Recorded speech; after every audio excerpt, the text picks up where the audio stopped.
All right. Hello. Another wonderful Sunday morning and with Cosmic Matters. So, as always, I want to take the time to say thank you for joining us here at Cosmic Matters. I am Matt Washington and the host of Cosmic Matters, and was telling everyone about the meaning of the matters, and the one who's bringing that matters to you. So, I created the Matters video series to bring you a different perspective on the world that we live in, and hopefully entertain your brain for a little bit and have you contemplate something that's a little bit different than what you normally think about, give you a different worldview. And so today, I wrote some notes here that I want to cover, but, we all have our own beliefs on, who we are and God and the universe and, et cetera, like what's going on. We have our beliefs of these things, and our beliefs come from our experiences that we have. They come from the people and the information that we have taken in and that we've observed. That's how we form these beliefs. That's how we form our ideas. And so, my beliefs on these matters, right, have changed. My beliefs on the universe and God and what's going on, have definitely changed greatly over my lifetime. And I think they do for everybody, right? And so the objective of this podcast and why I decided to do the cosmic matter ones first, as opposed to all the other ones that I'm planning on doing as far as future matters and money matters and new matter, which is like health and personal development. The reason I started with cosmic matters is because it's important that we first know ourselves, knowing ourselves is more important than knowing about money or politics or relationships, etc. Even though those things are a lot more intriguing, I guess, would be the right way to look at it. And it's because we are, in my opinion, what matters most. So that's why I started this with Cosmic Matters. So the goal here isn't to convert people to think the way that I think or make you believe the things that I believe. Obviously, we all have our beliefs based upon the experiences that we've had and the things that we deem as true. That's pretty self-evident, right? So the goal isn't to convert you, but instead, my goal is really with this podcast is to inform you of just a different worldview, something that you may not even have considered existing. Before I discovered Alan Watts, I discovered Alan Watts when I was when my father had passed, and I was a major in philosophy already. I took classes in it. I got a degree in it, and I never heard of Alan Watts. And it was like I was out of college for quite some time before I discovered him, and he just blew my mind. It's like, wow, it's like there's this whole way of looking at the world that I never heard of before. I was like, how did I get through a whole college career and never heard, these worldviews, this different way of looking at the world? So, we tend to think of things as black and white, like you either believe what I believe or you don't, and we see that division in our country right now. It's like you're either left or you're right, or you're a liberal or you're a conservative. You're God-fearing or you're not. And the world is not. It's not black and white. It's not. Everything doesn't fall into one of two categories. It's just not the way it works. And so like I said, this podcast is designed to say, hey, let's look at a different worldview. One that doesn't. It's not. Is there a God or is there not a God? Some people call me an atheist, and then atheists say you're not an atheist. It's funny. I have liberal friends who get mad at me they're like, oh, you're like a MAGA. And I'm like, no, I'm not. And then my right-wing friends are like, oh, you're a libtard.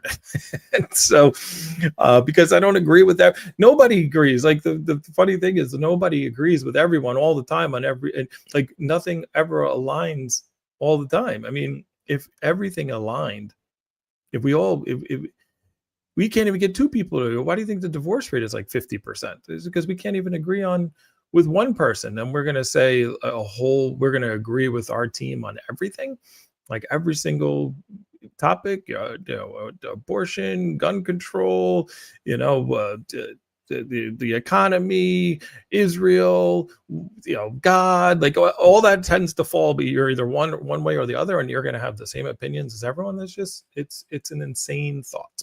It's an insane thought. It is.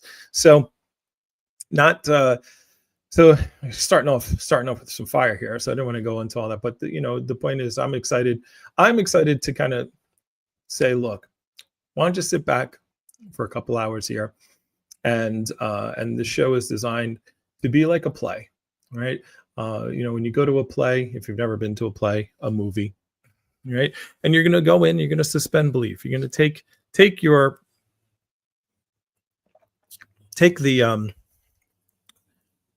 the way you see the world and your beliefs of the world, and suspend them for a little bit and say, let's, look, they're not going anywhere. I remember when I was running an office, I used to tell people when they came into training, I was like, there's some imaginary garbage bags right when you walk in my door.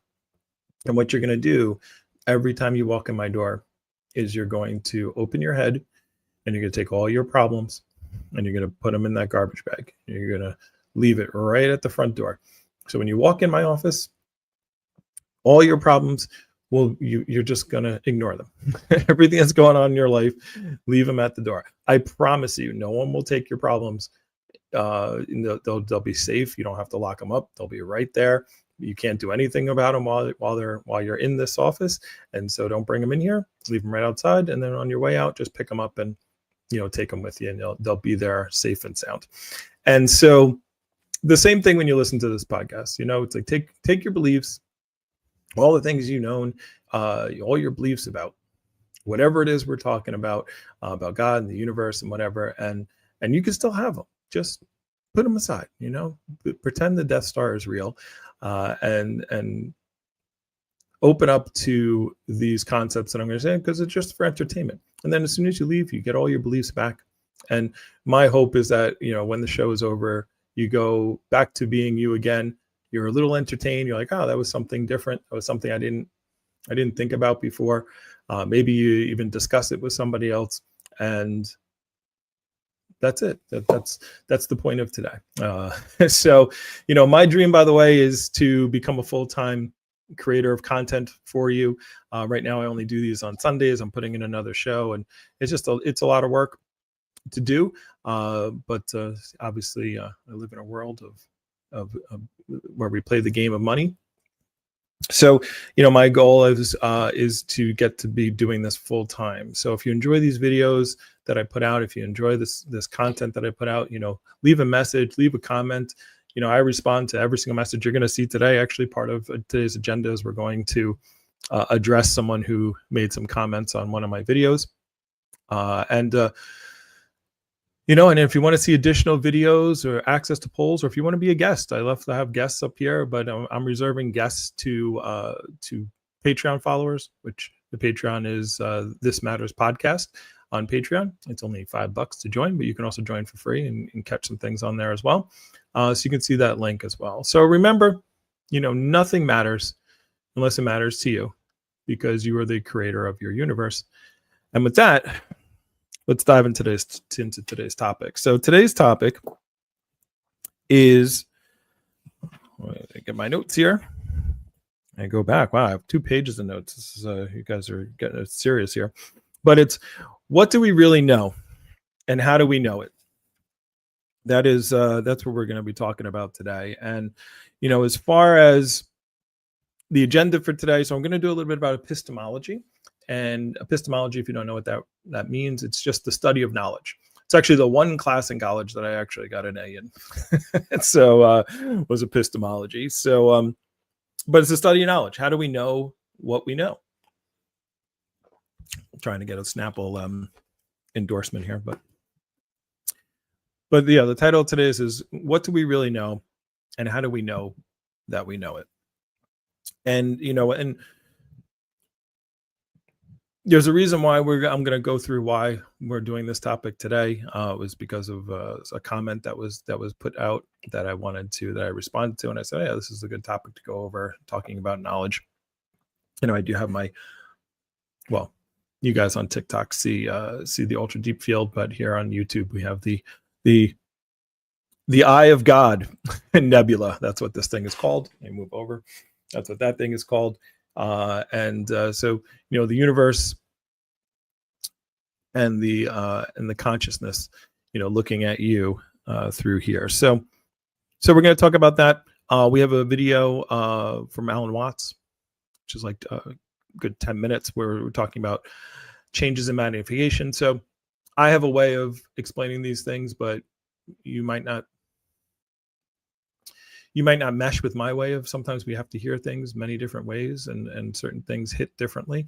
So I am not as eloquent as Alan Watts. So we're going to listen to some Alan Watts talk about pretty much the same thing I'm talking about, but in a more fluent and poetic way. And I have a new segment that I want to do every week. And one of my favorite people to follow on YouTube is Astro Alexandra. And we're going to do a segment on her. She puts up a lot of clips just about what's going on in space, like the science-y part of space. So I figured I typically do a lot of philosophy stuff, so it's always good to have some concrete science, and because it is important. One of the things, I remember hearing a quote from the Dalai Lama, and somebody was interviewing him. It wasn't really a quote. And they asked him, if science discovered that something in your belief system was wrong or was incorrect, what would you do? And he says, well, we would just change what we believe, right? Because people don't really seem to understand that science is just the study of the natural world. It's what's actually going on. Like, there's not a, and this would go back to the comments that we're going to see in a minute, well, in a few minutes. Science is just looking at what's going on and trying to figure it out. I always think of religion as one of the first sciences. It was just people, there used to be many gods.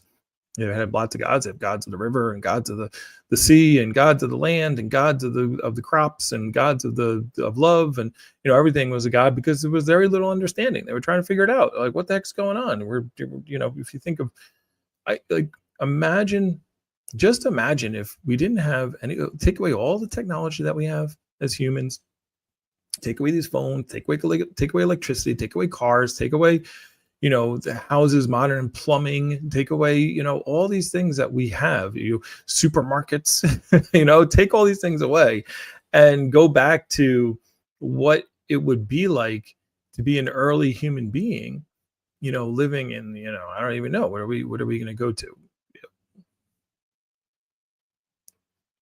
I'm trying to even come up with a number. I'm like 4,000 BC, 10,000 BC, 100,000 BC, and just as something with just trying to figure out what the hell is going on. There's lightning things that are coming out of the sky, and I'm trying to catch food, and I'm trying to just survive. And we're getting people all of a sudden, they just start convulsing and are sick, or these bugs start growing on in there if they get cut or sores. Like, just trying to figure everything out. Of course, you're going to believe in some gods, right? You're going to be like, if you don't know anything, you're going to be like, there's going to be a god of everything, and you're like, I got to appease whatever is going on, because I don't know what's going on. And so, and as we learn more, the gods condensed. We didn't need a god of lightning anymore, because we understood how lightning came about and how thunder came about. And we started coming more and more understanding. The more understanding, the less we needed to explain things. And if you look at today, the main Abrahamic, gods, what are they? Oh, death, because we don't understand what happens when we die, right? And and birth and creation and this and that, we don't go, oh no, it's thunderstorming outside, that's God. We just kind of go, oh, it's a thunderstorm. Or the weather, we looked at the Doppler, and clouds rolled in because of the jet stream, and then the evaporation cycle, the water cycle, and we know. Well, some people will say, well, God's the meaning behind all that, which is fine as well, but we've taken that concept of being scared and not understanding everything a little bit less. So that's what I wanted to, I merged the philosophical side with the science side, because to me, looking at science, looking at the world and trying to find the best way to interpret it is, that was what religion was, and that's now what science is. And then people are gonna be like, well, science is a religion. I don't really see it that way. I see science as a methodology to try to figure out the universe, try to figure out what's going on. Now, can you say religion is also the same thing? Sure. But I don't say, but when people look at religion, there is I don't want to go into this whole totally different topic. I don't know how I got sidetracked into that, but there is an underlying, I guess, well, I'll use the word faith, right? There's words that I'm going to see. It's interesting because I don't want to go down that. I don't want to go that route because it's going to be that's a whole nother show. So let's not do that. But anyway, let's go back to what the worldview that we are talking about here. And, one of the core ideas that we talk about on this show is the idea that, we are one with the universe. It's in this worldview and the concept that we talk about that, the universe is eternal, the universe is all powerful, and the universe is conscious. Now, some people would then call that God. Now, I don't look in that sense and say, because there are other attributes that people put to their gods, good is one of them. And I actually wrote down in my notes, like, I'm going to do a whole another, probably not next week, but I'm going to do one whole podcast just on good and evil, right? What actually is good and what is evil and morals and all that kind of stuff. But when I'm talking about the universe, that's why they use the word the universe, because it gives a different connotation. When you put the G word out there, it gives a different connotation. People think of that as different. And also the problem with what we're doing is we're trying to use words and language. And language is not... language is a representation of the universe. It is not the universe, So like one of the things that, like, our language is not capable of actually explaining everything, because we have to put the world into language so we can then understand it. But when we say things like, like a pen, right? Like, that means something, but what actually are we talking? Like, I understand what a pen is. You understand what a pen is. We understand the functions of a pen, right? But is this a pen? You might say yes. Well, or is it like a cap and a ballpoint and a little fuzzy thing and some sparkly stuff and, a logo and writing on it and, a button and a little light, right? So all these things now, but you see, but we understood this as pen, but all those things were correct. Everything I just said is also correct. And so it's because we have to, language is a way of chopping up the world into nouns, right? Because we can't talk about everything in one. I don't want to sit here and say, so this thing that I write with that has this cap and has this rubber thing and has this confetti shiny stuff in it and this light and blah blah blah, this is what I'm going to use to make my notes today. It just takes too long, right? So we just say, okay, let's just make a word out of that, pen. Right? So that conveys all that information and that I need. Now, if I said, well, what's the pen made up of? Now I got to go into the different components of it to make me understand it even more. And then if I wanted to ask more detailed questions, well, how is it writing? Well, how's the ink working? How much pressure is needed? What happens when the ink runs out? What's the ink made up out of? All right, it's made up out of this and this. And when we have to go, well, how do the chemicals interact with the paper and make that right? So we can get into all kinds of detail. That always goes down, and this is kind of what I'm going to be talking about with knowledge, is the more deep you go, the eventual answer that comes out is it's all like an illusion. Like we don't really know, like all that just to describe a pen, right? So we're living in this world and this illusion and the simulation that that we never really think about. We don't really put too much depth into it, which is why knowledge is such a elusive thing. It's such an elusive thought. It's like, well, how can we actually know something? We just don't think about it. We just pass over it. It always reminds me of the Zeno paradoxes, right? Where Zeno, if you don't know about the Zeno paradox, well, you know what a paradox is. And, the very simplest one that I kind of talk about every week is the paradox of the midpoint, and it's very simple that Zeno was trying to prove that motion was not possible. And we live in a world of illusion.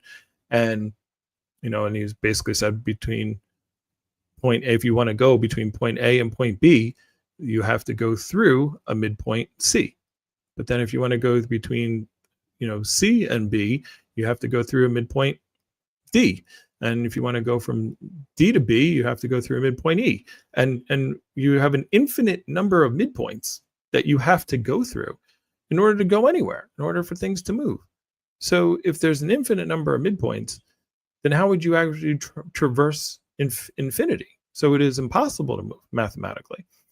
That's the Zeno's paradox. But the reason it's a paradox is because I can go, whoop, there. I just went through an infinite number of midpoints and no problem whatsoever, right? So this was one of the concepts of, maybe we aren't really living in a real world, and so how do we know it?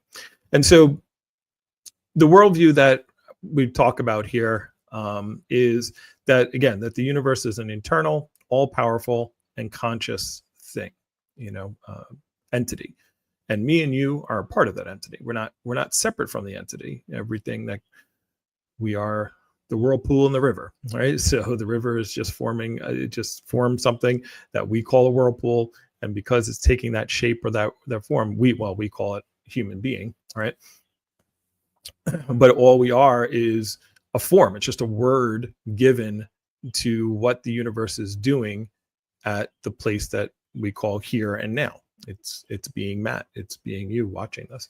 And so it's the entire universe, what it's doing right there. Just like these stars are doing what they're doing, you're doing what you're doing, and we're all connected. The pieces of you came from the stars, and eventually you are what is going to make up the new stars. So the point being is this is all one thing, right?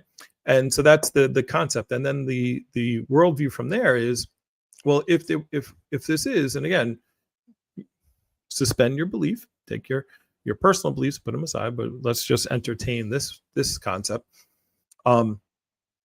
If that was true, if there was a conscious, all-powerful, eternal meaning forever, forever and ever and ever, and our brains can't comprehend eternity and infinity.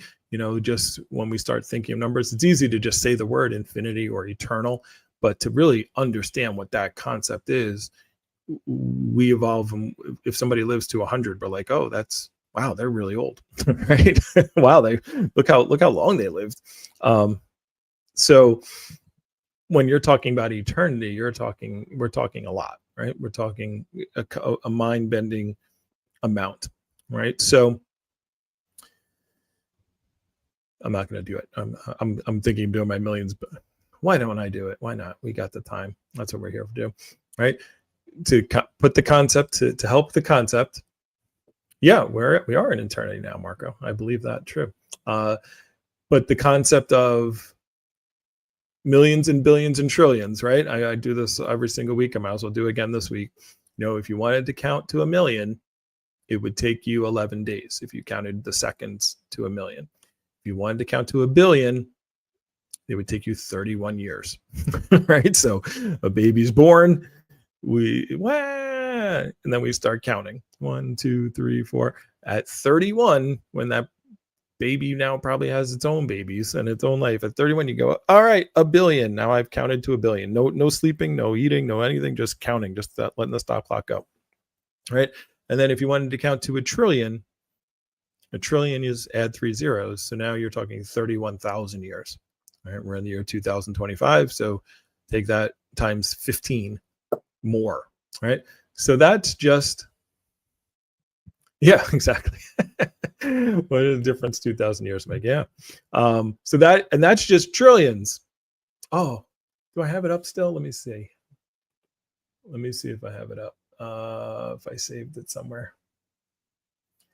I don't think I did. I was looking up this piece on all the different types of big numbers. Actually, I can do it right now.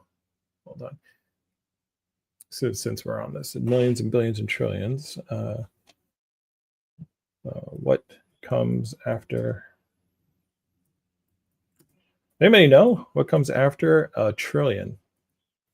I haven't looked this up just the other day, and I can't remember. I think it's a quintillion or a quadrillion. I don't remember. A quadrillion. A trillion. After a trillion comes a quadrillion, followed by a quintillion, followed by a sextillion. There's always got to be sex in there. So you think of a trillion is how many zeros? 12, I think. Zeros, 100,000s, millions. That's 1, 2, 3. That's 9. Billions is 12. Yeah, one with 12 zeros would be a trillion, right? So a quadrillion is 15 zeros. A quintillion is 18 zeros. A sextillion is 21 zeros. And a septillion is then 24 zeros. Oof, it's a lot of zeros. So, right. So now and that, by the way, so a septillion is one with 24 zeros on the end of it, and you're not even coming close to eternity. Close, because I think the biggest number that is out there is called a Googleplex. A Google. I think I got this here. Whatever. But it's like it's 100 zeros, and then I think a Googleplex is a 10 to a Google, right? Like a Google is 10 to 100 zeros, and then a Googleplex is 10 to a Google, right, behind it. So, and that also small for infinity, right? So the reason I'm rambling on here about these numbers is because if you think about how much time that is, right, and you got to put that in perspective as far as if there was a consciousness that was living for that long and was all powerful, could do anything it wanted, and it was going to be eternal, and it knew that it was going to be eternal, it was never going to die, and this is just going to go on and on and on and on and on and on, well, what would you do? So if we think about that concept now, that we try to put that in perspective in this worldview that I'm explaining, and if we accept that premises, then that entity would get bored, right? The consciousness would get bored. It would be tired of self-gratification. It would be tired of getting its way, and the only way to cure that boredom is to forget, is to say, well, let me forget who I am. Let me forget and give myself shorter time frames. Give myself meaning by what we would call death, right? By having beginnings and ends, because not having beginnings and ends sucks, right? It goes on forever. So what we're going to do is we're going to go to sleep, and I've done a whole video on this. I have a video. It's actually, I think, one of the first videos on this channel since I redid it. But as that entity becomes bored, it then says, well, I'm going to play a game. Let's play games, right? Isn't this what? And I always say, we are a reflection of the universe. We are a reflection of the consciousness. We like playing games. I did all episode 4 was all about games, so I'm not going to reiterate all that. But it sets up these rules, right? We're playing the rules of human beings, and there's certain rules that are bendable, and there's certain rules that are unbendable, right? Like I can't turn myself inside out right now and still be talking to you, right? But certain humans can jump higher than other humans. Some can run faster. Some can talk longer. Some are smarter than others. We all have these different rules and genetic codes and different things that we go by.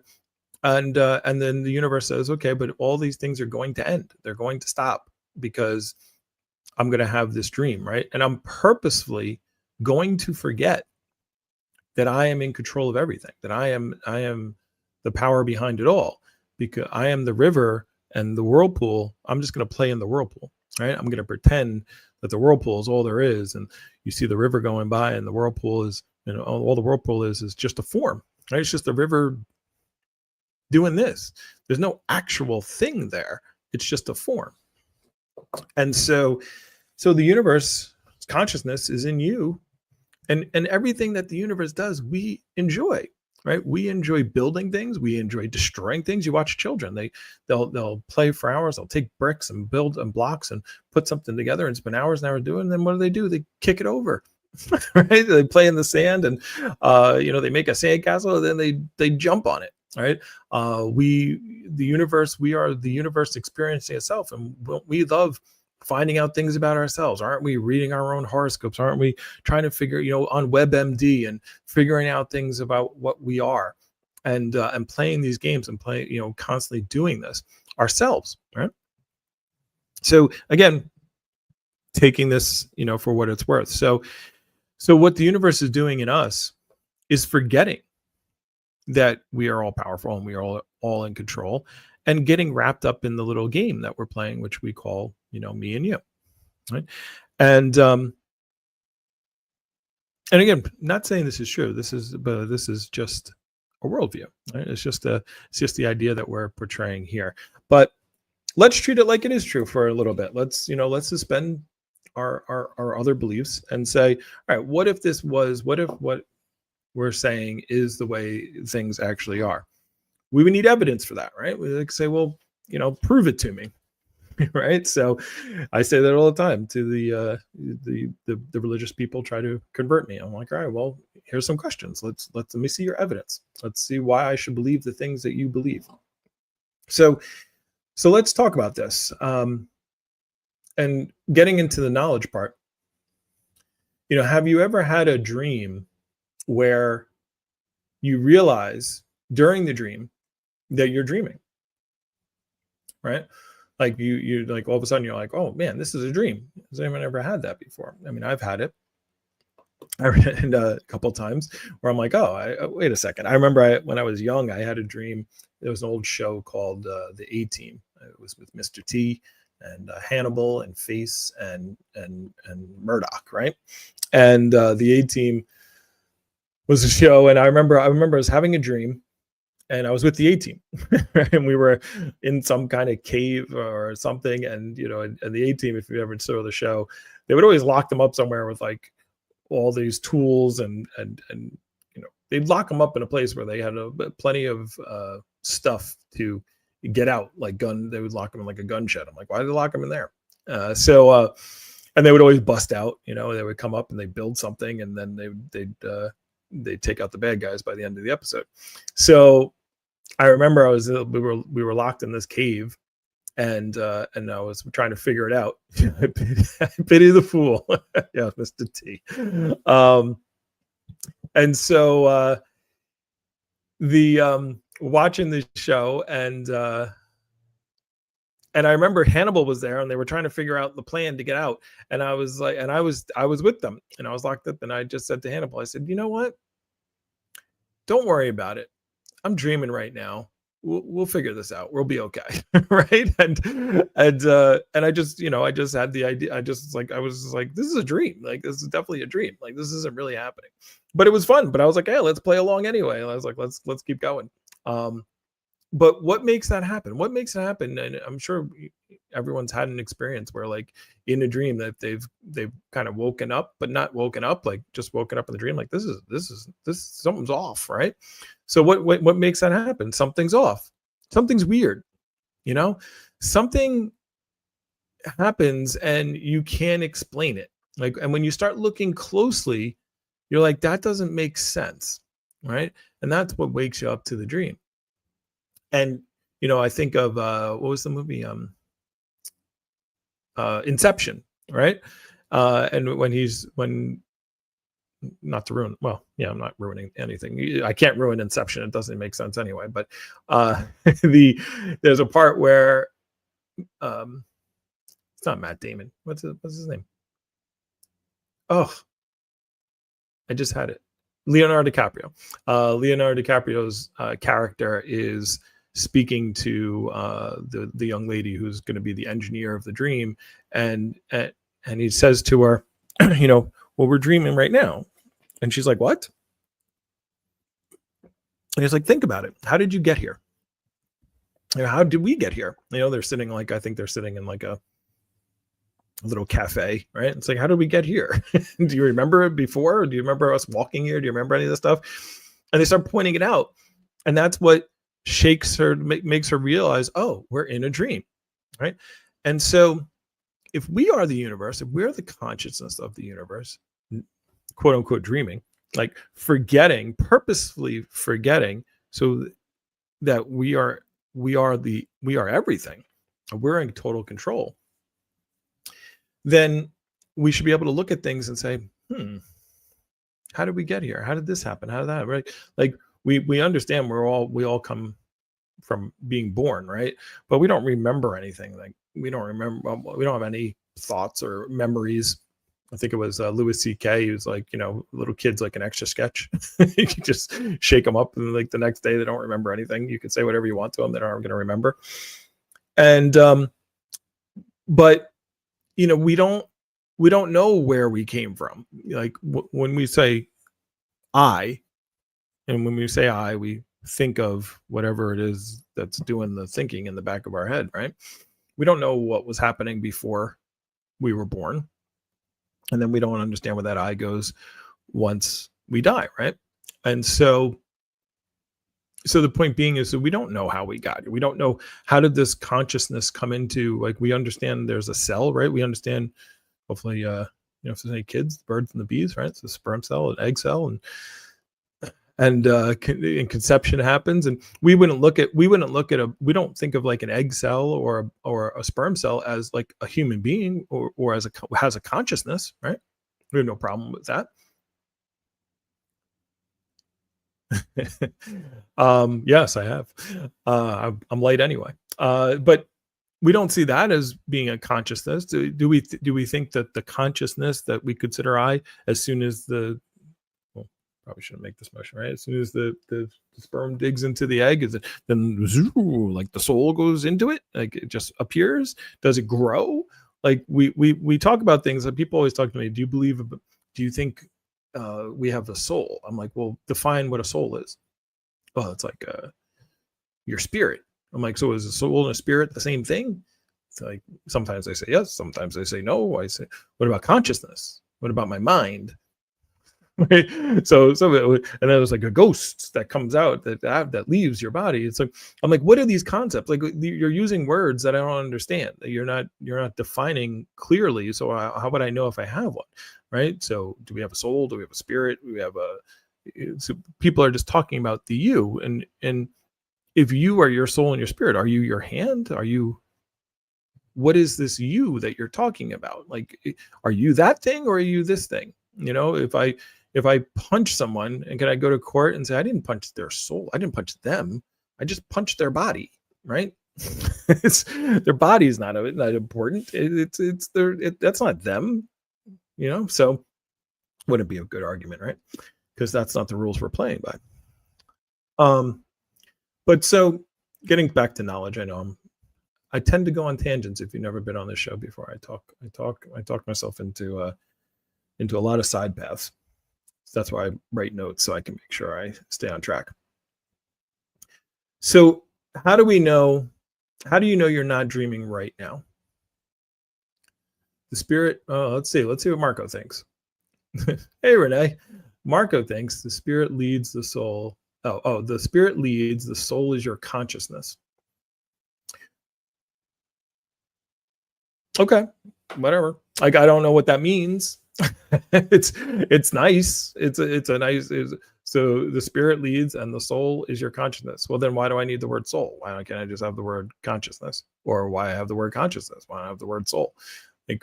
Some people say God is the universe. I say, well, then I don't need two words. I can just say the universe, or I'll just say God. But the thing is, when I say the word God, people think of a certain thing that has a connotation to it. When I say the word universe, that has a different connotation to it. So that's why we have different words. To say they're the same, you either have to change your definition or change your meaning. That's why I constantly don't use the God word. I use the universe word, right?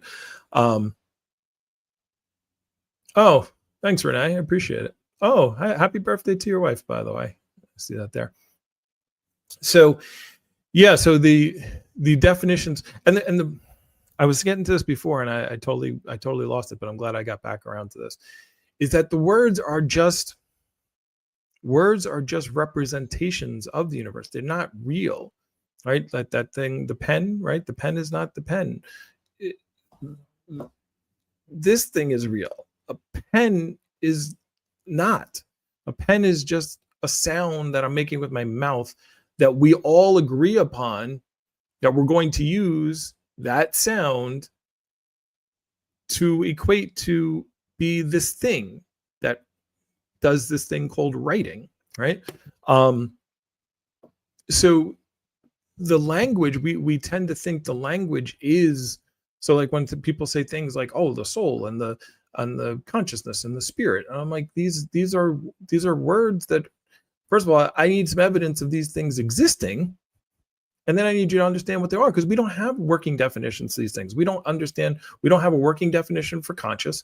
We don't have a working definition for a soul. And we don't have a working definition for a spirit.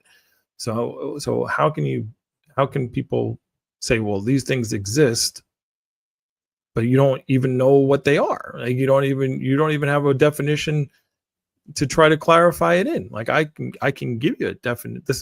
And these concepts, by the way, when you really dive into the language, so the reason why it's so hard for us to come up with language, because the universe is one moving, flowing thing. There aren't lines, definitive lines in the sand, right, as to what this is. So like, again, so this is considered a pen, right? But if I take the top off,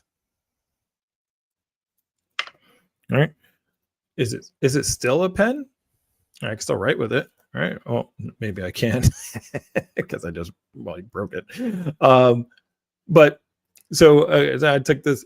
So now I have this piece here that has no writing part, and I have this piece that has the writing part. So is this a pen anymore? It's a broken pen. I can write with this part, but so just by doing that, is it a pen or is it not a pen? All right. So, and if I took the spring off, then is it a pen? Or is it not a pen? Or if I take, like, at what point does it not become a pen anymore? And what point does it go back to being a pen? And you might say, well, if it can write, but if this was out of ink and it couldn't write, and I said, throw me that pen, you would still call this a pen, right? Even if it can't write. So when we dive into the nature of what things are, when we really, in an abstract, fuzzy world, things make sense, right? Because we're doing abstractions of reality, not reality, right? Because this thing isn't a pen; it's this, right? And pen is just a representation of that. Consciousness and spirit and mind and all the words that we use are not what we are. We are this, right? Like this that matters, right? Because this matters, right? So the point being is, as we try to come up with definitions, this is, we had unfortunately, or depending on your political views, I think it's unfortunate whether you like Charlie Kirk or you didn't like Charlie Kirk. It's still an unfortunate event that someone was killed, in my opinion. But one of the tactics he used to use in arguing, which is one of the reasons I didn't like him too much, because he would disingenuously argue with certain people, is he would ask questions like, well, what is a woman, right? See, like, that is one of the, I just did with the pen, right? Like, you can always, when you want to dive in and you really want to try to come to, when you want to use words and semantics to try and get your point across or win an argument, it's very hard to argue against it, because when you ask for the actual definitions of things, it breaks down over time, because we don't get specific when we're coming up with definitions of things. We're using it as a representation. If I tried to explain how the universe expands, and I said, here's a balloon, and it's a balloon with black balloon with white dots on it, and as I blow up the balloon, you could see everything expanding in different directions all at the same time, right? And that might help you understand how the universe is expanding in all directions all at the same time, and how there is no center of the universe, because from every point in the universe, everything is expanding equally from that point. So every point in the universe is the center of the universe, according, so, but that doesn't mean the universe is a balloon, and it doesn't mean the white dots are stars. And that's not really what happens or how it happens. So it's just a representation to understand the concept. And so when we use words like pen and spirit and consciousness and woman and whatever, all these words that we have, human beings, right? The words are not enough to convey what's going on, because it's the conveyance of what's going on is not a word. It can't be broken up, right? I'm constantly talking about the river, right? If we have a river if we walk down and we see a river flowing, and we're like, okay, I want to describe this river to somebody, and I take a cup and I take some water out of the river, and I go over to someone, I say, hey, look, a river. The person will look at you like, what are you talking about? You got a cup of water. He's like, no, this is a river. It's a river. They would look, it doesn't make sense. Well, is it water from the river? Yes, but a river, there are certain qualities to a river that makes it a river. Even though you have the stuff that came out of a river needs to be flowing, and we know what a river is, kinda, right? It's like I know it when I see it. What would be considered a river? But that's not a river. But even though it's water from the river, and so that's what we try to do with words, is we try to take this continuous, flowing, moving one entity called the universe, and then we try to get a point out of it. We're trying to explain it, and we can get by with it. It's a method for the game that we're playing, right? It's a way to explain the rules of the game. But when we dive into what do we really know, these things aren't. It's nonsense. It's not real, right? So anyway, all right. So as I'm going on a tangent, let's pull it up. So there was I love comments, by the way. I read them all. Well, thank you. Well, you can say I'm wrong, Marco. By the way, I'm wrong all the time. I like being wrong.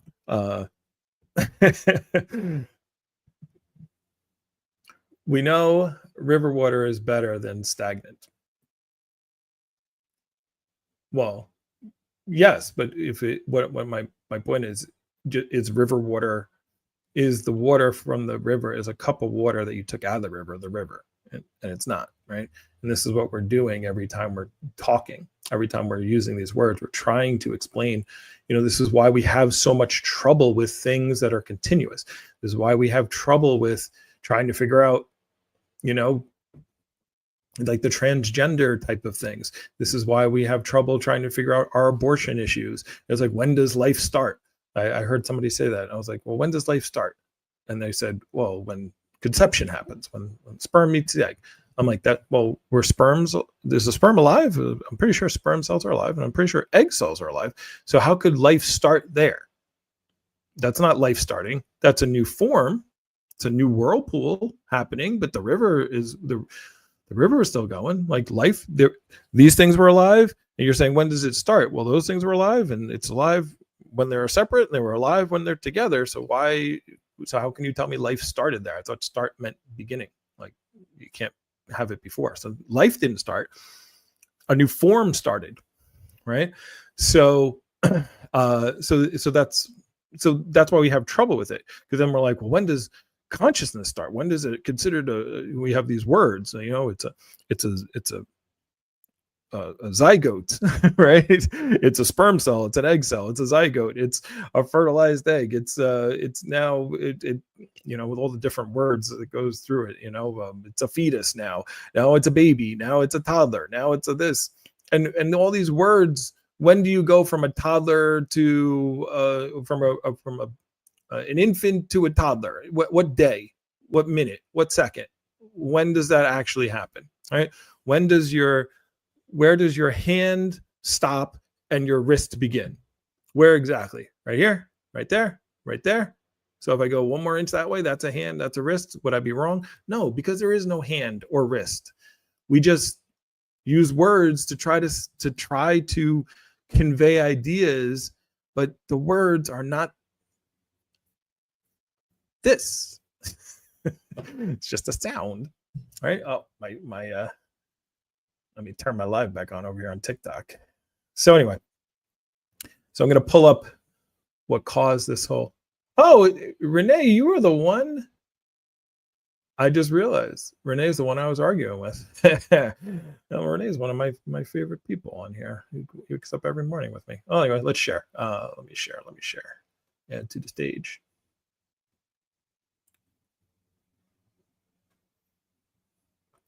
I don't want that. Let's get rid of that. Put this one up. Okay. I'll make it a little smaller. Renee, I didn't even know Renee was the whole reason I started this. I was doing this podcast, right? So I was talking about Neil deGrasse Tyson talking to Bill O'Reilly. I did a video about that, or maybe it looks like I just reacted to it, or I reposted it, right? And Renee's gonna love this when he gets back to see that I made this whole podcast just because of his comment. But the comment here said, they still don't understand. I don't know if you can read this, but they still understand the tides. You simply just accept their explanation for it as it is in line with your religious beliefs. Neil deGrasse Tyson and Bill O'Reilly are both clowns in a circus of nonsense, each representing different religions. So I wrote back, no, we understand the tides. What do you actually think understanding is? We know exactly when high tide is, which is actually wrong. We don't know exactly anything, but whatever. But we know when high tide is. At low tide, we know, I guess I was saying, when high tide is, low tide is, we know the position of the moon, we know the effects of gravity. So again, it depends on your definition of knowledge.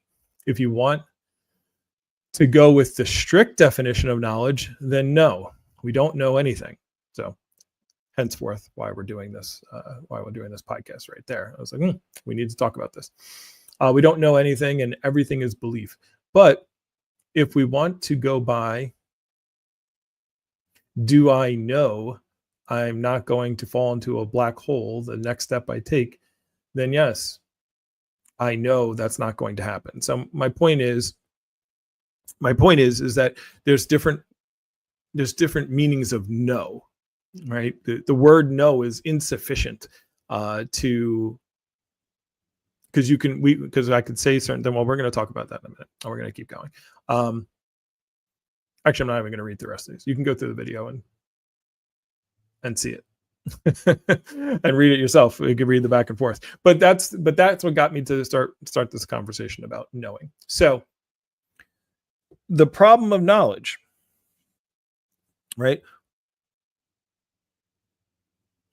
The debate on what do we actually know, right? So on the surface, we use this word a lot. Let me go back here. We say certain things like we know this and that, but the surface use of the word versus the deep dive meaning of the word, right? So let me give an example. We might say something like, oh, I know my girlfriend is downstairs. Now, somebody else could be sitting there and go, how do you know that? And I go, well, I haven't heard the car leave. I know she's in the house. Oh, you know she's in the house? How do you know she didn't go in the backyard? How do you know she didn't, she's not dead right now? Like, how do you know she didn't fall in a hole? Like, how do you know, like, you're saying this, but you're in a room, you can't see her, you can't hear her. How do you know? Right. So I go, okay, well, I know she's down there. So I'm going to call down. Hey, Katie, are you down there? And she says, yes, I'm down here. Right. And I say, look, see, I knew it. And then the person with me could be like, well, how do you know that's really her? How do you know that's not just a recording? How do you know that you're just, that there's not somebody downstairs impersonating her and just doing her voice? Actually, I was just watching a video with Frank Caliendo impersonating like a whole bunch of people. Now you could at that point be like, you're an idiot. Like, come on. Like, I have enough evidence. Now I had enough evidence before, but you pressed me on it. So now I'm going to add more evidence to show that I know by calling down. And then you can still say, well, you don't really know, right? So then I can go, all right, fine. You know what? I'm gonna make sure no one's impersonating her. It's not a recording. Let's go downstairs. And then we see Katie. And I go, Katie, I don't have a girlfriend named Katie. I just made up a name. So, but we walk down and then we look and we go, look, there's Katie. Hi, Katie. Katie says hi. And I go, okay, now I know she's down here. And the person who I'm trying to convince could easily say, well, how do you know that's not a hologram? How do you know you're not hallucinating this right now? Like, that it looks like her, it sounds like her, but you don't know that she's really there. Now, again, at this point, you can be like, look, I've seen her. I've heard her. She's right there responding to me. I knew she was going to be down there anyway. But I'm going to play with you. All right. So I'll go over and I touch. I'm going to give Katie a kiss, right? So I touch her and I give her a kiss and I say, look, see, it's Katie. It's not a hologram. It's not a hallucination. And then the person who doesn't believe you wants to know, says, well, how do you know it's not a clone? How do you know that's not a robot? How do you know that? Could be, right? There's a percentage you can't 100% know. And then at that point, you could, you can ask her questions like, okay, well, a clone wouldn't know this, and she wouldn't know this date, and like you can keep going on and on and on and being skeptical, and then you would get eventually to the point of, well, how do you know anything? How do you know you're not in a simulation? That's just computers, messing it up and making it look like Katie's here, right? So it sounds ridiculous, right? Like to do that, but at each level, so my paper I wrote about this in college was that knowledge is an unknowable thing, right?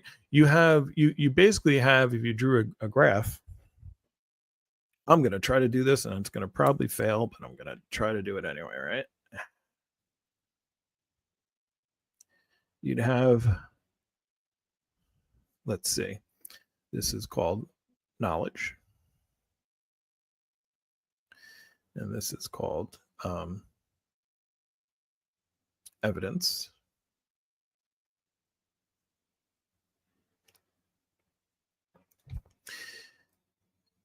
Actually, I should do it the other way. Anyway, I'll hold it like this. Right? Can we see it? You know what? I know how I'm going to do it. Hold on. Let me take away. Let me take around my background for a second. No. All right. So you have evidence. Oh, sorry. You guys can't see it on TikTok. Whatever. It's no one here on TikTok. Just one person. Hi. Not that you're not important. Check out YouTube, Philosophy Man 76, so you can see this. Right. So you have this chart here. Right. And on the x-axis, is this the y-axis? No, it's the x-axis. No, it's the x-axis. I don't know. Whatever. On this line here, there's evidence. Right. And over here, there's knowledge. Right. And so when you have very little knowledge when you actually, well, as evidence goes up, knowledge becomes doing it wrong. I put the axis wrong. Here's the point. Back to, yes, I know. You're like, people are going to leave because I'm an idiot. Give me my eye got back. The point being is you have evidence, you have knowledge, right? When you have low evidence, right, that's when I call faith.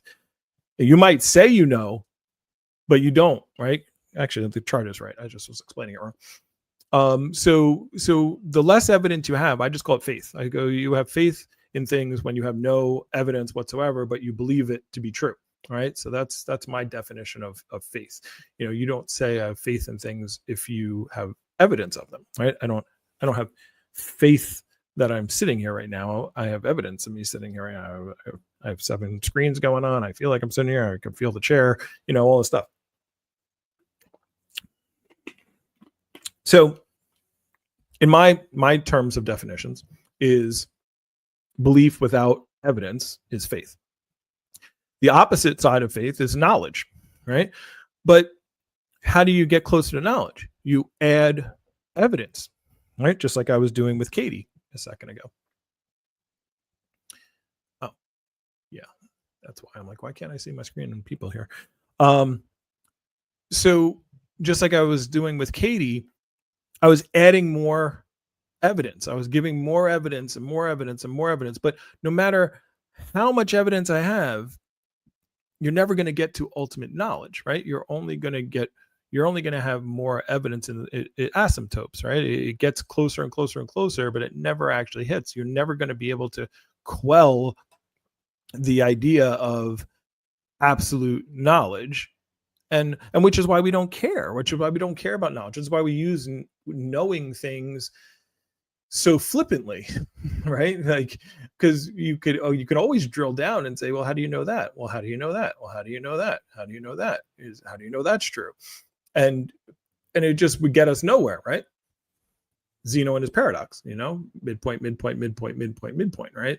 But we're able to navigate these things without actually having to go through each midpoint. Like, we can just say we know, and the more evidence we have, the closer to knowledge we can claim.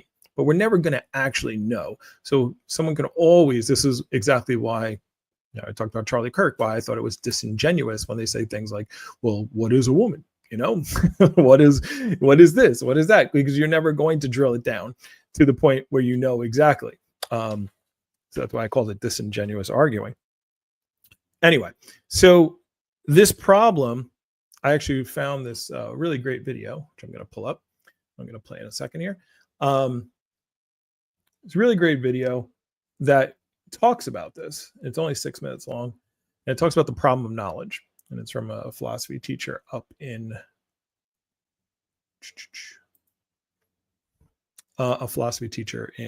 Toronto. All right, let me see if I can do this. Let me see. Oh, can I do it this way? Let me add. Oh no, I got it. Sorry with the technicals. I need a Jamie. I have to make enough money from podcasting that I can get an assistant to do my background stuff. Until then, you guys got to deal with me fumbling around a little bit. All right, I'm going to upload this. For those of you who, all right, you'll be able to listen on TikTok, but you won't be able to see.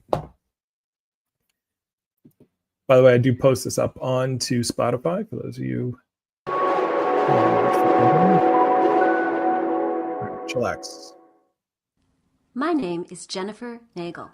I teach philosophy at the University of Toronto, and today I want to talk to you about knowledge. I hear you, but I can't see you. All right, there we go. All right. Oh, that's cool. All right, so let's listen to Jennifer Nagel. Go check out her video. This was made 9 years ago, but this is actually pretty good. So let's go. Human beings naturally crave.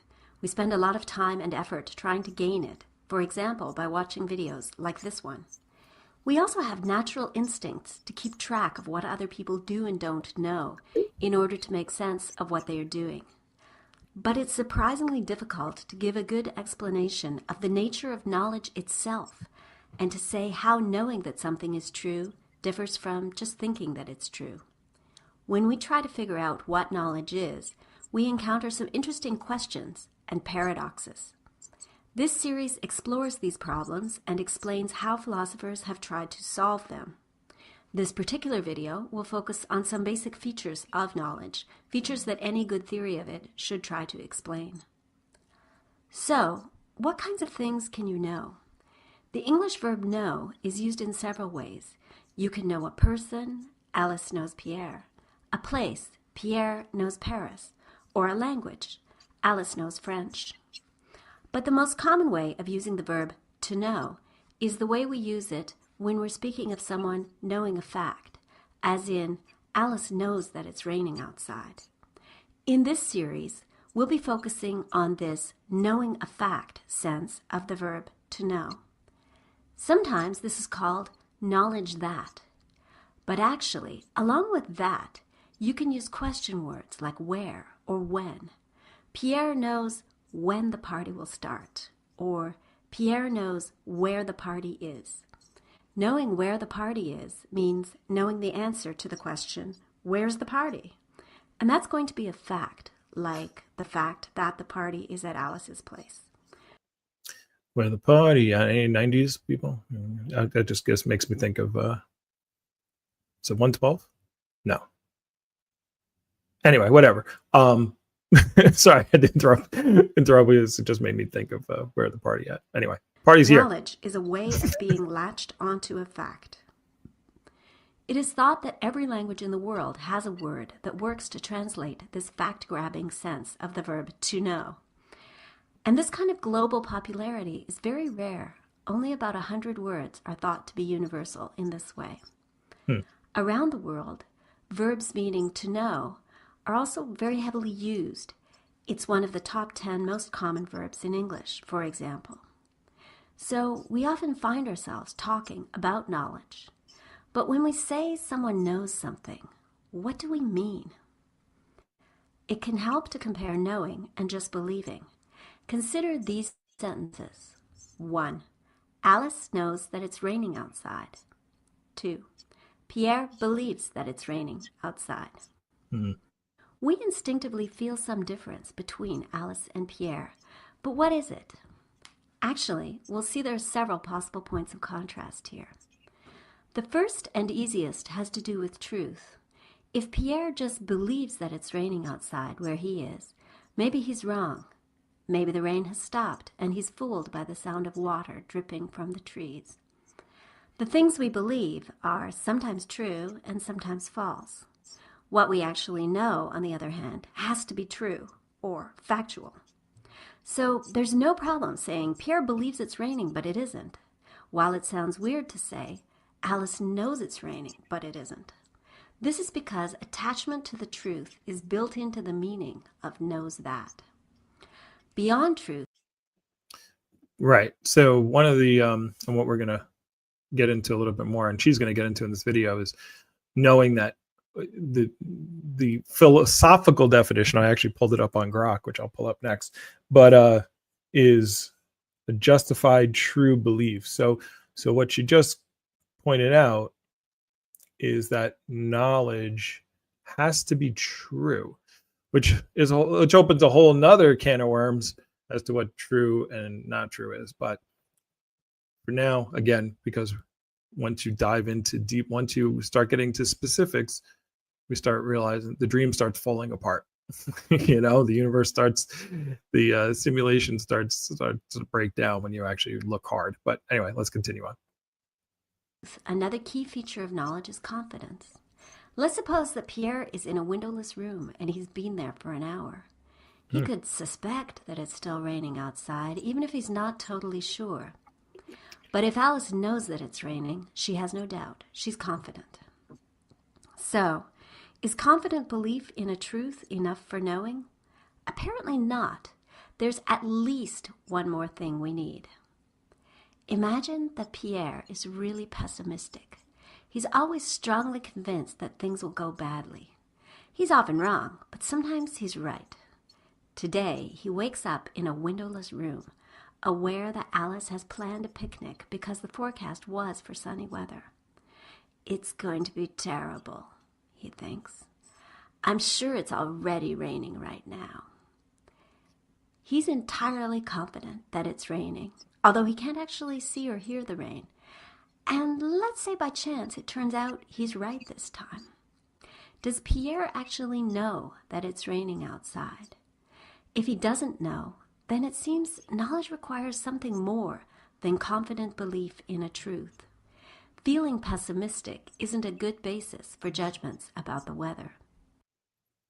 So what she's doing there again, so this is what a lot of people do is it can be true. You can be confident. And so this is why when we get down, this is what the whole study of epistemology is, and what do we know? What can we know? Is you could be confident in something like I know that Sally's going to be late. I just know it. Okay. And you could have belief and you could have confidence, and Sally might be late. But did you really know it? Would we say that you knew for sure, like 100%, that she was going to be late, or were you just? We don't have a word for confident belief, truth, maybe. I mean, she used the words pessimism, right? So we wouldn't consider this person really truly knowing, even though it really happens, and they have a belief. And the same thing with this rain example. So these things happen all the time. So it's like so again.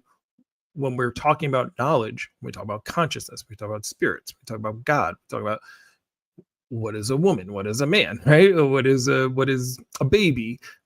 Whenever you really drill down on these things, we don't know, like, because we're trying to use language to explain something. We're trying to take a cup out of the river. I already explained it, so let's continue. Your judgment needs to have a good basis in order to count as knowledge. But what kind of basis counts as good? Do you have to be standing outside getting wet? As we will see in the upcoming videos on the analysis of knowledge, this is a controversial question. But before we get to that problem, we'll tackle a more basic problem. Is knowledge even possible for us?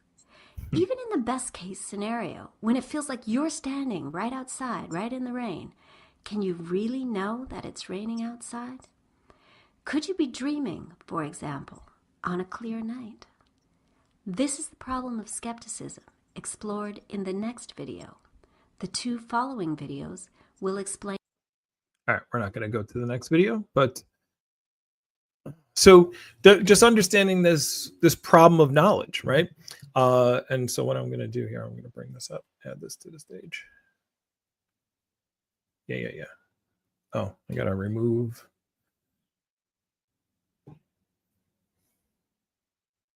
Oh, sorry. Remove that. Add this. All right, so I'll get the hang of this eventually. I don't know if you guys can see this. Make it, see if I can make it bigger. Whatever. So I looked up. I went to Grok and I said, "Okay, explain knowledge. What is the definition of knowledge?" Knowledge is the understanding, awareness, or familiarity gained through experience, education, and/or reasoning. It encompasses facts, information, skills, and insights acquired by learning or practice, enabling individuals to comprehend and navigate the world.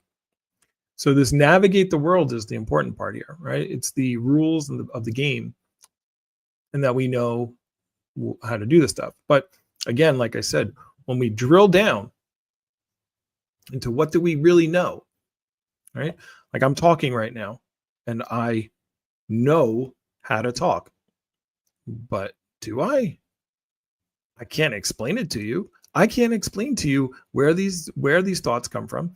I can't explain to you I can't even tell you the next word I'm about to say before I say it. And then I just say it. I don't know how I do it. I don't know where any of this is coming from. I don't know how to do it. I don't know how I'm moving my lips in this way. I don't know how I move my hand to think. I don't know how I came up with the decision to move my hand to make the sound to come up. I don't know any of this stuff. I just do it because the whirlpool, me, right? Okay, well, consciousness. I'm guessing you were writing consciousness, not consensus, but so consciousness. So then is it me, Matt Washington, that knows? Or is it me, the universe, that knows? And that's making me do this, all right? Is it the dreaming me forgetting, enjoying the me that's the form, enjoying the whirlpool, and saying, hey, here's how you do it all. Don't worry about it. It's not really important for you to know how you're doing all this stuff, right? You know how to do it. Wink, wink. Because I know how to do it, right? I'm making you do it. I just want to see the play. I just want to see the game. I just want to explore. I just want to play. You know, you don't have to move. I'm gonna take that off your plate. You don't have to actually know how to fire your neurons to make your lips move in a certain way to make the sound come out. No one taught me how to do that, right? I didn't get taught. I didn't get taught how to make my make these things that I'm think I'm seeing make sense in my brain, and what neurons fire, that I can move them around, and I can do. I don't know how to do any of this stuff. I can't explain it. If you think you know how to do it, you explain it, right, in words, how you do things, right?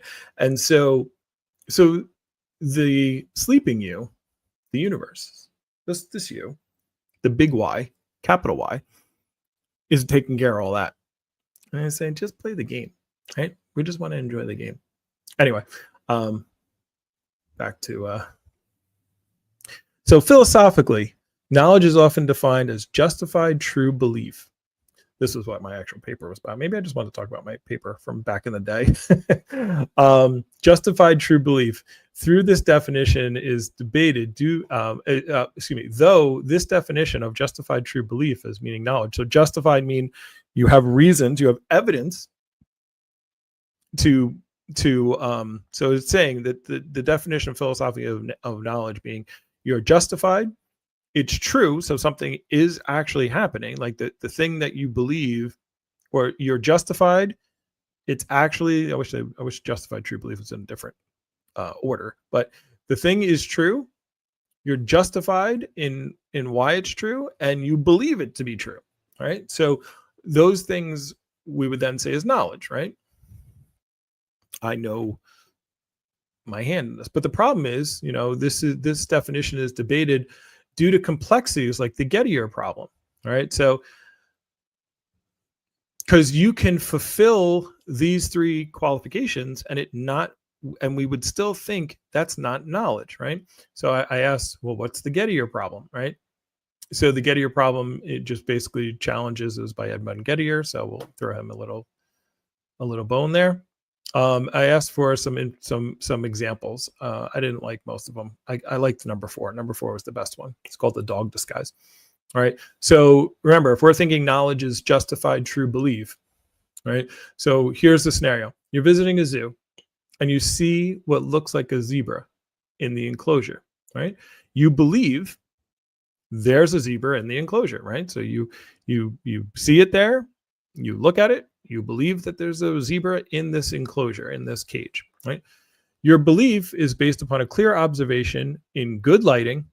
However, the animal that you're looking at is actually a mule painted to look like a zebra, right?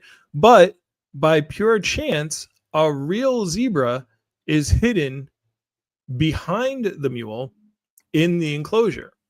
So it is true, there is a zebra in the enclosure. You are justified because you observed a zebra-like animal in the enclosure. The problem is your justification is based upon seeing a painted mule, not a real zebra. So even though it's true and you believe it and you're justified in your belief, it's not knowledge, right? So these are some, and they have a bunch of different examples as to how you can fulfill the definition of justified true belief, but we would still not call it knowledge, right? We wouldn't say that person knows there's a zebra in there because they're justified. Their true belief is based off of is based off of something that's off, right? In that scenario. So even though they fulfill the criteria, and even though it is true, right? So it's a true thing. So again, it's magic. It's a magic zebra. It's a magic zebra painted or a mule that's painted like a zebra. So this concept of, do we know things? is something that is a farce. We don't really know anything. Now, okay, we have enough time because I want to do Astro Alexander's clip, but I only need like 10 minutes for that. We can wrap up with that. So I had a small epiphany the other day while I was thinking about this. And what I came up with was, where everyone, well, not everyone, let me not assume. Most people have heard the phrase, I think, therefore I am. And I don't know if they know where that actually comes from, but it comes from Rene Descartes. All right. And Rene Descartes, one of my favorite philosophers who I disagree with greatly, but I love the concept of what he did. And so what he did back in 1700s, 1600s is he went and he said, well, look, how do I know? He studied knowledge, right? He was studying epistemology. And he's like, how do I know? Because sometimes I'm doing things and I'm wrong. I'm typing in when he was alive, so I can know it. Descartes, 1596 to 1650, so 1600s. So he lived for, that's pretty good. That's a pretty good run. 54 years. So Descartes said, look, sometimes my eyes are fooled, right? Sometimes I see something and it's not really there. Like I've had hallucinations before. I've seen things that aren't really there. Like I see spots in front of me, or I've seen different things. So I can't 100% trust my sight, because my sight sometimes has been wrong. And he said, and sometimes I hear things that aren't real. I hear a sound, but it's not really a sound, or I think I hear something, but it's nothing. That's happened. He's like, sometimes my sense of smell. He's like, so all my senses can be influenced to not be correct, right? So if all my senses can't be correct, are not correct 100% of the time, why should I trust them? How do I know when they're ever correct? How can I trust them in any sense if they're not? If sometimes they're fallible? And he came up with the concept, like, maybe what if there's a demon, an evil demon, and that's fooling my senses at all times. Now, they didn't have computers back then, so they didn't have the word simulation. So he just had an evil demon, right? I said, how do I know that there's not a demon that's tricking me all the time, making me see things that aren't real, making me smell things that aren't really there? Like, how do I know that this evil demon is not fooling all my senses? Which means, so if I can't trust my senses, what do I actually know? What can I say I know? And this is where the famous phrase came up, I think, therefore I am. Because he said, well, he's like, I can't know anything exists from my senses. The only thing I know exists is me, right? Because I'm thinking. And so in order to be fooled, I have to therefore exist, right? So if I didn't exist, then then there would be nothing for the demon to actually fool. So I can't, so I know I exist. Now he uses some other stuff, it's called the Descartes circle, and he uses a tactic to try to get out of this, because no one wants to go around just saying, well, all I know is that I exist. But where Descartes, and he goes on to just say that, if you want to, I'm going to butcher this a little bit because it was 30 years ago I was in college when I learned this stuff. So he gets out of it by saying, well, if I know my thoughts, he's like, then my thoughts exist. And he's like, and if I can have a thought of a perfect being, right? If I can have if I know my thoughts exist and I can have a thought of the perfect being, right? Then the perfect being would then be named God, right? And in order for the thought of a perfect being has to exist, right? This is not me. This is Descartes, right? Because existence is a part of what being a perfect being is. If it didn't exist, then it wouldn't be perfect, right? So he uses that as his out to get God, right? He says, so therefore God has to exist. And then from there, he comes up with the perfect being also has to be good, and therefore if God is good, then he's not going to try to trick me and blah, blah, blah, and he tries to get out of it. I'm not worried about all that stuff. I'm going to go back to the original statement, which is, I think, therefore I am. And then I'm going to ask a question. Who is I? Because I was thinking about this, and I was thinking about this talk. So let's go into the nature of the I. Are you talking about I, Rene Descartes, as if I'm talking to him right now? Is that, so then what is that? What are you talking about? Who's the I? Is I, again, is it your body? Because we would call, I call my hand me, I call my face me, right? So is that the I? Because I'm touching, because how do I know I have a face? Right? Well, because I could see the face. Well, I could be tricked by my eyes. Because I can feel the face, I could be being tricked. Okay. Now we're back to the soul. Again, I don't have the definition. What was your definition of soul? I'm going to go back up and look. The spirit leads and the soul is your consciousness. I'm still not on board, Marco. I'm trying. But I'm going to say the I is this. I know you guys on TikTok don't know what I'm pointing at, but I'm pointing at the eye of God nebula, meaning the universe so the consciousness, right? The consciousness is not a separate consciousness inside me. The I is not Matt Washington. The I is the whole thing, because that's all that really exists. The I is the river. The I is the ocean. The ocean is not made up, is not a wave. It's made up of waves. The river is not water. It's not the whirlpools. It's not the molecules. It's all of it makes the river. The universe is not everything in the universe is a part of the universe, is needed and essential. You, me, all the people that we like, all the people that are gone, all the people that existed, all the people that will exist.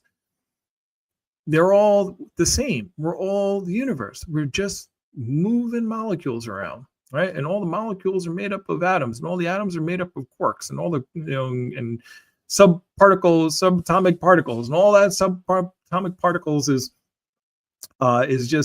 it's one thing. Right? All moving around and just changing forms, right? So do we have time? Yeah, we got time. All right. So let me bring them up. So let's do a little, because we got 10 minutes here for Alan. So as I'm getting now into the magnification part, we're going to bring up some Alan. He's going to talk about exactly what I've been saying, but in a more poetic way. At the start to an extremely important principle. Right. Oh, let's pause that. There we go. So this is a video called, I forgot the name of it. I'll tell you in a second.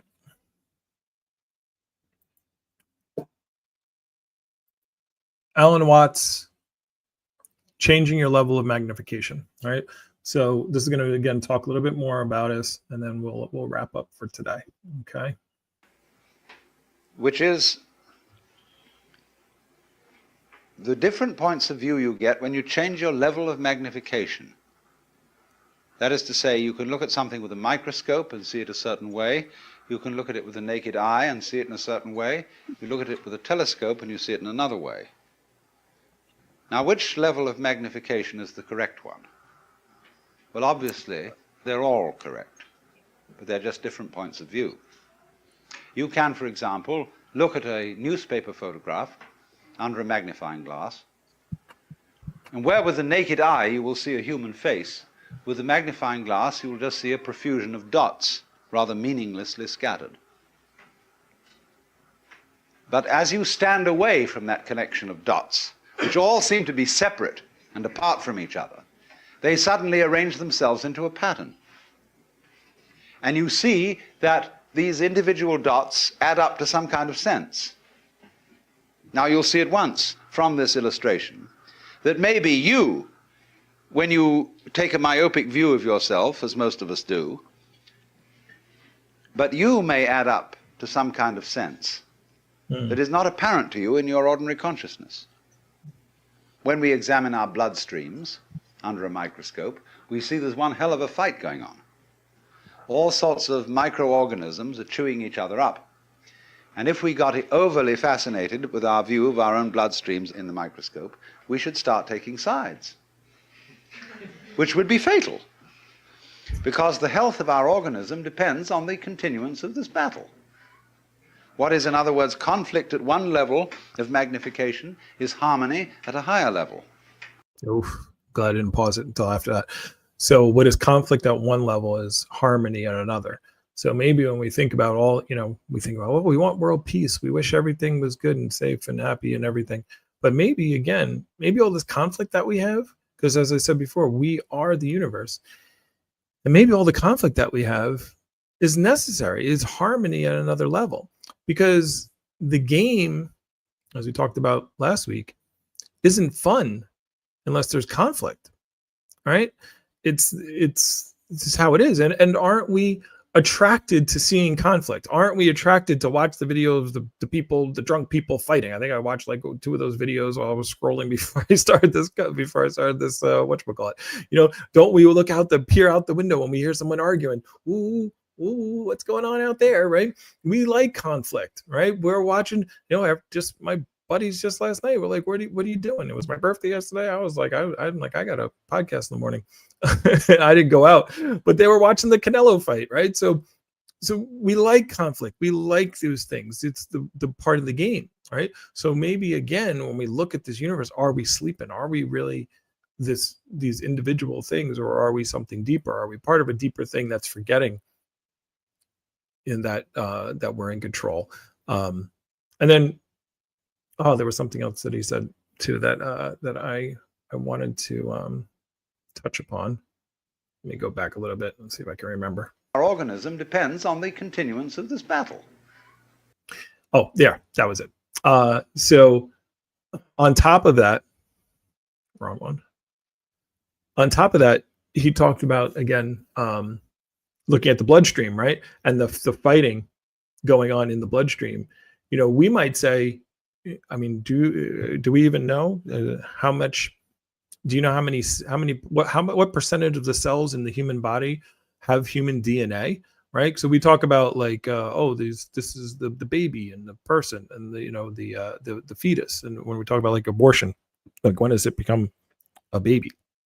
Well, and they say, well, because this is the DNA, the human DNA, right? But actual humans, me and you, not the babies aren't actual humans, but our DNA, it's only the cells in our body, only about 50, it depends on which study you look at. Some say up to 70%. The lowest I saw was like 40% of the cells in our body are actually human DNA. We're made up a whole bunch of stuff that's not human DNA. And so if you're like, well, I want to get rid of everything that's not human DNA. I just want to be me, DNA, our DNA. I want human cells. You die immediately. Immediately you would die. So you need all these other things that aren't a part of the egg and the sperm to even survive, to even exist, to be able to digest your food, right? So you might pick sides against that, or all the fights that are going on the microscopic level. That are you being harmonious at this level, right? So anyway, let's go back to Mr. Allen. What is, in other words, conflict at one level of magnification is harmony at a higher level. Now, could it possibly be, therefore, that we, with all our problems, conflicts, neuroses, sicknesses, political outrages, wars, tortures, and everything that goes on in human life, are a state of conflict which can be seen in a larger perspective as a situation of harmony? Well, it is claimed, you see, that some human beings have broken through to that vision, that they've slipped somehow or other into states of consciousness where they see the apparent disintegration and disorganization of everyday life as the functioning of a totality which at its level is completely harmonious. And you can say, aha, at last I see, I got the point. I've seen how all this makes sense. But what this insight depended upon was your overcoming the illusion that space separates things. That is to say, the space, the interval between your body and mine, the interval created by birth at one end and death at the other. And then after somebody's death, then somebody else's birth. These are events with intervals between them. And normally we regard these intervals in time and these intervals in space as having no importance, no function. We tend to see the universe itself as really consisting in all the stars and galaxies. That's what it is. That's what we notice. But the space in which all this happens is sort of written off as something that isn't really there. But what one has to realize is that the space is an essential function of the things in the space. After all, you can't have separate stars unless there is a space around them. Eliminate the space and you will see you couldn't have this phenomenon at all. And vice versa. You couldn't have the space. They wouldn't be there in any sense whatsoever if there weren't the bodies in it. So the bodies in the space and the space are two aspects of a single continuum. They're related together in exactly the same way as a back and a front. And you just don't get one without the other. So I just had a thought while he was talking about that. So what he's talking about is, again, he's saying that you, without a background, right? So like when you see this picture behind my head, or you're looking at the ultra deep field, if you're on TikTok, and you see these galaxies that are, in this picture on TikTok, it's one of the most important pictures of all time. And there's over 10,000 galaxies in this picture.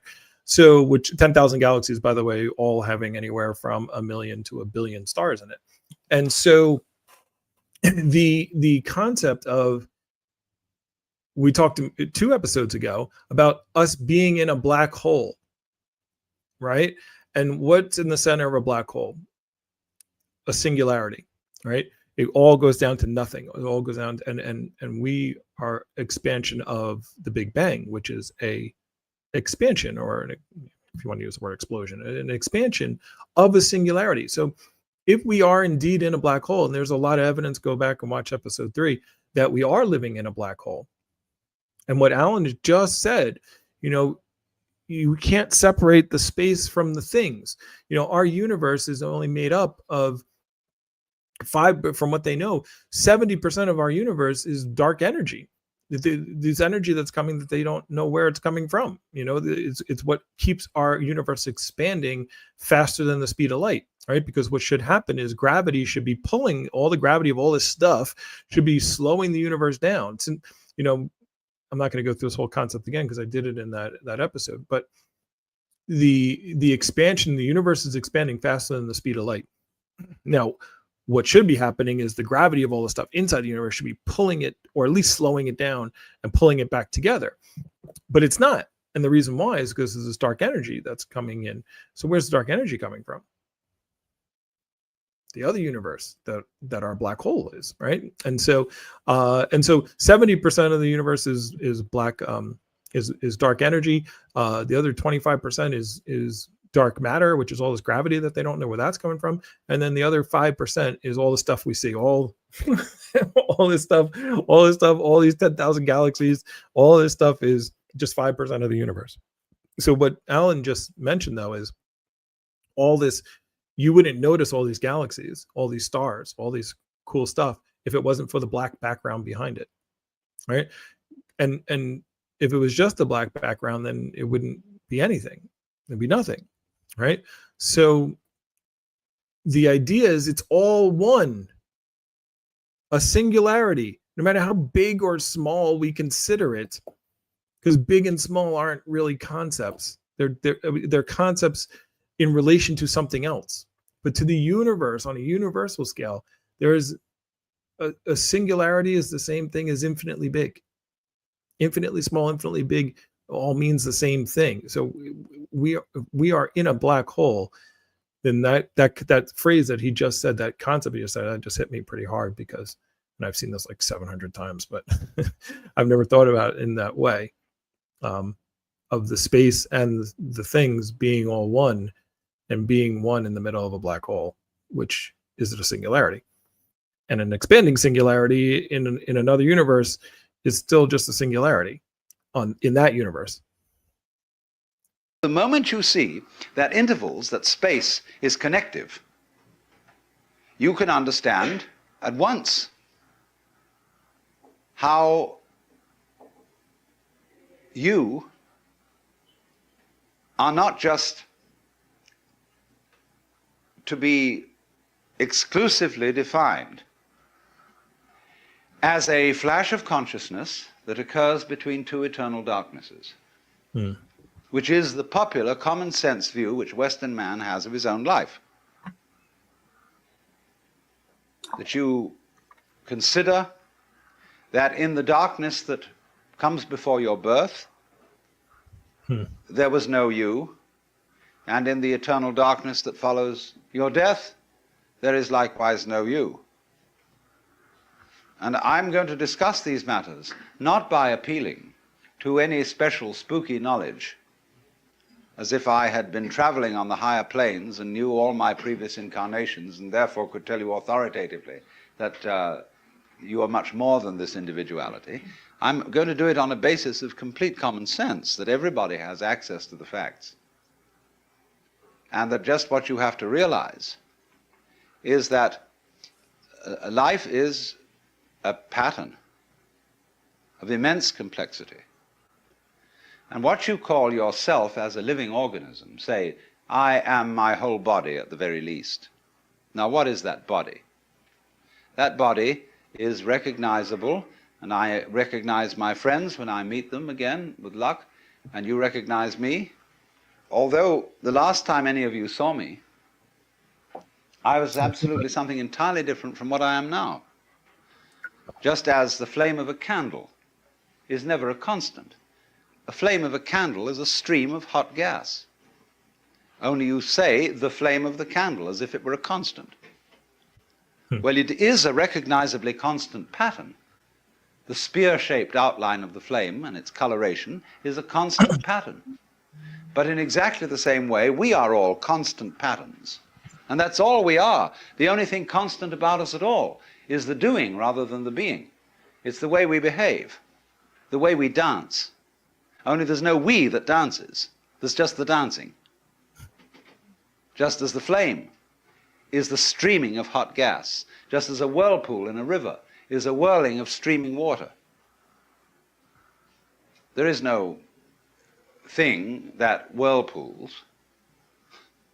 There is the whirlpool. And in the same way, each one of us is a very, very delightfully complex undulation of the energy of the whole universe. Only by our process of miseducation, we've been deprived of the knowledge of that fact, not as if though there was someone to blame for this, because it's always with our own tacit consent. Because life is basically a game of hide and seek. Because life is pulsation, on and off. Here it is, and now it isn't. And by being this pulsation, we know it's there. See, you don't know what you mean by on unless you know what you mean by off. That's why when we want to awaken someone, we knock at the door. It's not enough to slam the door once with your fist and make a big noise, but you keep up a pulsation, because that by its on and offness attracts attention. All life, you see, is this flickering in and out. Only there are enormous rhythms in it. There are very fast flickering ins and outs, like the reaction of light upon our eyes, such that if I take a lighted cigarette in the dark and I spin it, you will see a circle of fire. Because the reflection of that cigarette tip on your retina lasts, it endures, just in the same way as on a radar screen. An image stays a little while until it's revivified by another round. So in that way, you see, you notice continuity. And in the same way then, you notice the continuity of a light, because although, like say, with an arc lamp is actually a flickering light. And that's why they don't allow arc lights to be used in any shop where there's a circular saw moving. Because sometimes the flickering speed of the arc light so synchronizes with the turning speed of the teeth on the blade that the teeth look as if they're not moving. And so anybody who might put his hand on the blade would have it chopped off, thinking it was a still one. So in this way, very fast impulses are looked upon as constant. And we see where there are fast impulses a solid thing. When you look at the blade of a propeller or an electric fan, the separated 4 or 3 blades become a solid disk, and you cannot throw an egg through it. Well, so in exactly the same way, you can't put your finger through a rock, because the rock is moving too fast for your finger to go through. That's the meaning of the whole phenomenon of hardness. Hardness in nature is immense energy, but acting in a very concentrated space, restricted space, but going to beat hell. That's why you can't get through it. Now, we come here... So, yeah, Alan's much better at eloquently using examples to talk about these concepts, but the idea of the on and off and the flickeringness, maybe we'll talk about that also, you know, in us, and seeing our entire life as an on and off, as a flickering, as a frequency, you know. So we'll get into that when we do another one on quantum mechanics and quantum physics and all the things that are going on there. So anyway, we are closing in on the end of the show. Hopefully, I think this was a good one. Hopefully you guys got a little bit out of it. There were some people that hung out here the entire time. Thank you so much. As I've said before, you know, my objective is to, yeah. Oh yeah. Well, that's what I want. Thank you for making that comment, Marco. So yeah, there was, I forget what it was. There was a general or anyway, it doesn't really matter. It was a person. And they said that they're going to be able to walk. He's like, I understand the concept of physics, and I understand there's actually more space between like the atoms, you know, between the protons and the neutrons and the electrons there's more space than there is actual things, right? Actual electrons and protons. So there's the amount of space that's between these things. So if I'm made up of atoms and it's mostly space, and the wall is made up of atoms and it's mostly space, then I should be able to walk through the wall. And, you know, of course, he walks into the wall and smashes his face in the wall, right? Because of the frequency that they're moving, they don't allow you to do that, even though they are empty space. And so, anyway, that's a whole nother concept that we'll talk about another time. But again, today is my first day of my 49th year around the sun. So a happy day after birthday to me. And I appreciate every single one of you that was here today. I ask and request that you check out my TikTok and follow there and like that. My objective is to eventually 1 year from now, well, now in 364 days from now, to be able to make content full time. You know, I would love to do this every single day, make all kinds of videos and things, but obviously bills to pay and life to do. And I'm playing the game of life, the rules that say that I got to actually, you know, pay for stuff. So right now, yeah. And by the way, I'm working on some merch. I was working on that right before we started. So I'm going to have that merch coming. Hopefully you got something out of this. Please go and like it, you know, for free. You can like the channel. You can go to my Patreon. You can join theirs for free as we start this community. But I'm going to be doing a lot more stuff other than the Cosmic Matters. Cosmic Matters is my philosophy channel, but I'm going to be working on This Matters, which we'll be talking about, some political stuff and what's going on in America. Not political stuff like left sucks and the right sucks and this, like we're not going to be left or right. We're going to be we're going to talk about moving humanity forward in there. Maybe I should call it Humanity Matters. Ooh, that's a good one.